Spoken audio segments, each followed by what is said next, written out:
Everyone welcome back. ನೀವು ನೋಡ್ತಾ ಇದ್ದೀರಾ ಸ್ಟೂಡೆಂಟ್ ಸೊಲ್ಯೂಷನ್ ಯೂಟ್ಯೂಬ್ ಚಾನಲ್. ಯುವ ನಿಧಿ ಯೋಜನೆ ಅಪ್ಡೇಟ್ಗೆ ಸ್ವಾಗತ. ಮನೆಯ ಸಚಿವರು ಕೂಡ ವಿಧಾನಸಭೆಯಲ್ಲಿ ಕೂಡ ಸ್ಪಷ್ಟನೆ ಕೊಟ್ಟಿದ್ದಾರೆ.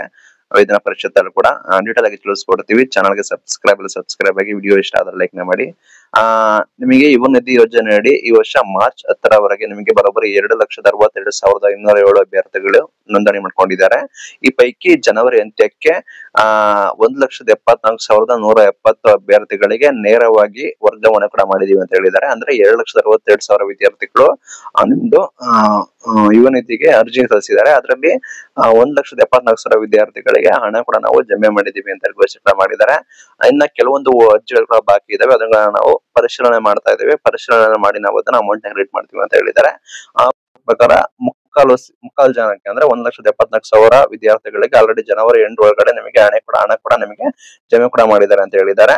ಅಂದ್ರೆ ಇಲ್ಲಿ ಅದರ ಅರ್ಥ ಏನಂದ್ರೆ ಫೆಬ್ರವರಿ ತಿಂಗಳು ಏನು ಕೂಡ ಜಮೆ ಕೂಡ ಮಾಡಿಲ್ಲ, ಫೆಬ್ರವರಿ ತಿಂಗಳು ಕೂಡ ಏನು ಕೂಡ ಬಾಕಿ ಇದೆ ಅಂತ ಹೇಳಿ ಸ್ಪಷ್ಟವಾಗಿ ಕೊಟ್ಟಿದ್ದಾರೆ. ಜನವರಿ ಅಂತ್ಯಕ್ಕೆ ಮಾತ್ರ ಎಲ್ಲರೂ ಕೂಡ ಜಮೆ ಮಾಡಿದ್ದಾರೆ. ಪದವಿ ಡಿಪ್ಲೊಮಾ ಅದೇ ರೀತಿ ಯುವ ನಿಧಿ ಯೋಜನೆಗೆ ಪದವಿ ಡಿಪ್ಲೊಮಾ ವಿದ್ಯಾರ್ಥಿಗಳು ನೋಂದಣಿ ಕೂಡ ಮಾಡ್ಕೋಬಹುದು. ಎಲ್ಲ ಕೂಡ ಆನ್ಲೈನ್ ನಲ್ಲಿ ವೆರಿಫೈ ಕೂಡ ಮಾಡ್ತೀವಿ. ನೋಂದಣಿಯಾಗಿ 6 ತಿಂಗಳವರೆಗೆ ಯಾವುದೇ ಉದ್ಯೋಗ ಇದ್ರೆ ಮಾತ್ರ ಅವರಿಗೆ ಭತ್ಯೆ ಕೂಡ ಸಿಗುತ್ತೆ ಅಂತ ಹೇಳಿ ಸ್ಪಷ್ಟನೆ ಕೊಟ್ಟಿದ್ದಾರೆ. ಹೊಸದಾಗಿ ಅರ್ಜಿ ಹಾಕಿರೋ ಸಂಖ್ಯೆ 49,727 ಕೂಡ ಇದೆ ಅಂತ ಹೇಳಿದ್ದಾರೆ. ಒಟ್ಟಾರೆ ಜನವರಿ 8 ಒಳಗಡೆ ನಿಮಗೆ ಅಮೌಂಟ್ ಕೂಡ ಬಂದಿದೆ. ಫೆಬ್ರವರಿ ತಿಂಗಳು ಕೂಡ ಪೆಂಡಿಂಗ್ ಇದೆ ಅಂತ ಹೇಳಿದ್ದಾರೆ. ಫೆಬ್ರವರಿ ಮಂತ್ ಇಂದ ಯಾರಿಗೆಲ್ಲ ಬಂದಿದೆ ಅವರಿಗೆ ಓಕೆ, ಬಟ್ ಇನ್ನು ಯಾರಿಗೆ ಪೆಂಡಿಂಗ್ ಇದೆ ಅದನ್ನ ಶೀಘ್ರದಲ್ಲೇ ನಾವು ಕೂಡ ಜಮೆ ಮಾಡ್ತೀವಿ ಅಂತ ಹೇಳಿ ಸಚಿವರು ಕೂಡ ಸ್ಪಷ್ಟನೆ ಕೊಟ್ಟಿದ್ದಾರೆ. ಇಷ್ಟ ಕೂಡ ಮಾಹಿತಿ ಇದೆ. ಹೊಸದಾಗಿ ಅರ್ಜಿ ಹಾಕಿರೋರನ್ನ ವೆರಿಫೈ ಮಾಡಿ ಅವರಿಗೆ ಅಪ್ಲಿಕಬಲ್ ಮಾಡ್ತಾರೆ. 1,74,000 ವಿದ್ಯಾರ್ಥಿಗಳಿಗೆ ಆಲ್ರೆಡಿ ನಾವು ಕೂಡ ಹಣ ಜಮೆ ಮಾಡಿದೀವಿ ಅಂತ ಹೇಳಿ ಸಚಿವರು ಕೂಡ ಸ್ಪಷ್ಟನೆ ಮಾಡಿದ್ದಾರೆ. ಇದು ಇವತ್ತಿನ ಯುವ ನಿಧಿ ಅಪ್ಡೇಟ್. ಇದೇ ರೀತಿ ಅಪ್ಡೇಟ್ ಗಾಗಿ ನಮ್ಮನ್ನ ಫಾಲೋ ಮಾಡಿ. Thank you.